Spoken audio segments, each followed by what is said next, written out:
Canadian forest bursting with Canada's trademark colorful leaves.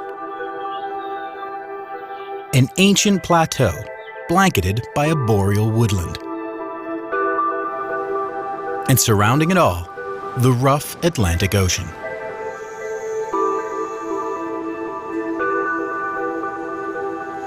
This primeval forest is the home of over 1,000 different animal species.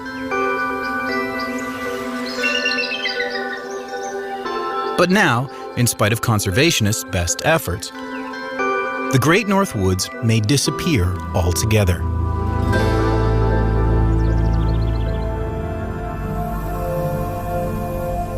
In the 17th century, Europe's great explorers began crossing the Atlantic in search of wealth and resources.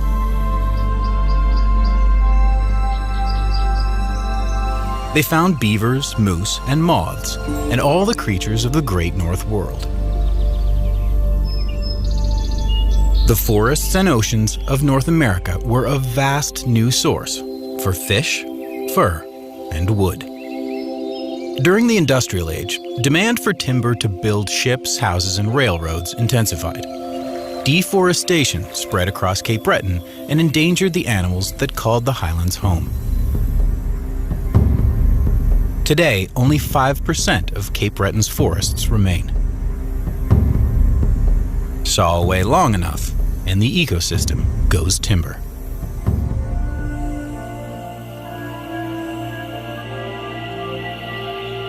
The majestic moose is Canada's biggest four-legged celebrity. Size, strength, and perseverance make the moose synonymous with life in the harsh climate of the true north. Before the Europeans arrived, moose roamed freely across Cape Breton Island. The exact number is unknown, but historic records show that in the late 1700s, over 6,000 moose were hunted annually in Cape Breton. They weren't just killed for their meat and fur. Moose fat was a hot commodity, used to make candles and lubricate steam engines. But it was the moose's white-tailed cousin that dealt the final blow. Introduced to Cape Breton in the 1880s, the clear-cutting of the Industrial Age opened up new pastures for the deer to forage in. As they spread across the island, they brought a nervous system parasite. Harmless to the deer, but fatal to the moose. Finally, in the 1920s, hunting, habitat loss, and disease took their deadly toll. And the moose disappeared completely from Cape Breton Island.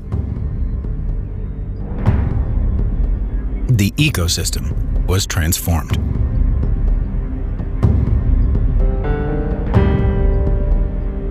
Trees lost to loggers, species gone extinct from Cape Breton Island. At the beginning of the 20th century, the fate of the forest looked bleak. But then, in 1930, a glimmer of hope. The Canadian government passed the National Parks Act. This legislation protected large pockets of Canada's wilderness from clear-cutting. And in 1936, the Cape Breton Highlands National Park was established, preserving this important animal habitat.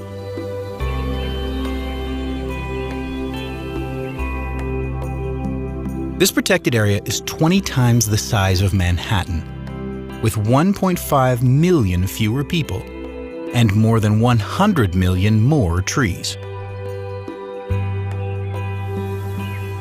With their natural habitat safe, the park officials reintroduced the moose back to the boreal forest.